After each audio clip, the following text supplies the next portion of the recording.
Yo, this Smokepurpp, aka Lil Pump. I'm here with HotNewHipHop.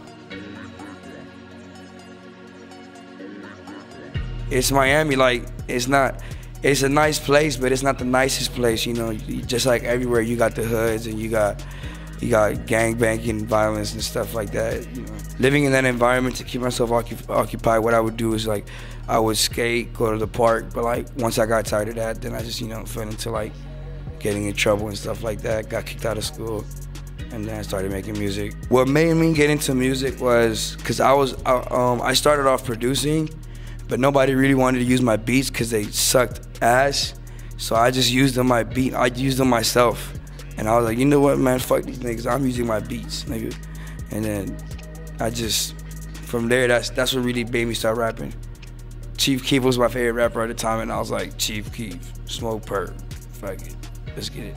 And that was just my Twitter handle, which I never changed. Like, nobody was doing, like, using all that, like, the high-pitched auto-tune on his songs, like, even when it's not an auto-tune song, and just like he really raised the threshold for rap, you know what I'm saying? Like, other people could be, like, ignorant and still blow up, you know what I'm saying? The first beat I put out the first song I put out, it was just a beat with no lyrics.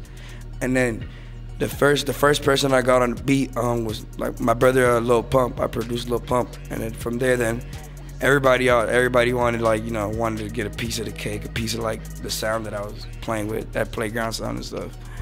But yeah, me and Lil Pump actually met through his cousin. His cousin is a lot older than him, a lot older than both of us. So, like, once he introduced me and Pump to each other, like, we automatically clicked, and we became best friends because, like, you know, we're both young. We were both running around doing stupid stuff. Shout out Lil Pump. I separate myself from other people because if you looked on my SoundCloud, I never needed anybody on my song to get a million views. All my songs got a million views, whether they're self-produced or not. That separates me from a lot of people. But I think my next project, DEADSTAR, it has, like, a whole new complete sound, and that's really gonna completely, like, separate me from everybody. I don't want to say it's about my pill addiction, but I did have a pill addiction, and I did put it in there. Like, I literally, in DEADSTAR, I just gave my fans, like, you know, I just told them everything about me.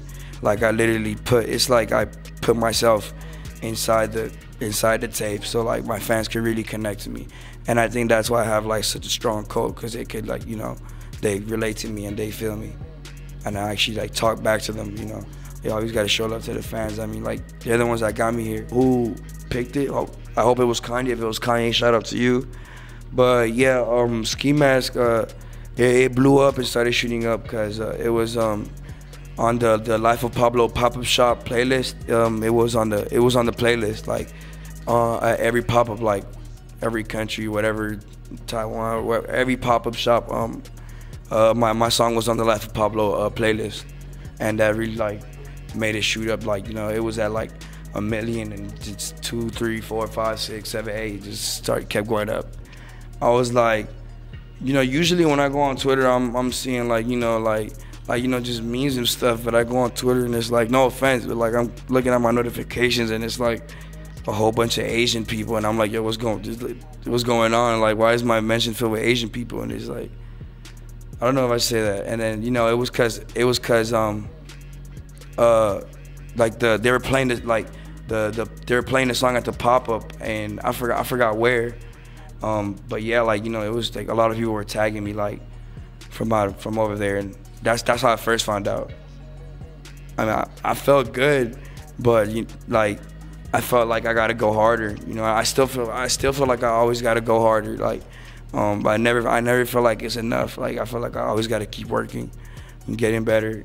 He's one of my inspirations, and, like, it just happened so fast that it was like, yo, like, I didn't know what was happening. It was like I was standing there, and, like, 2 seconds later, I had, like, Gucci was with me. He had his hand around me, taking a picture, talking to me.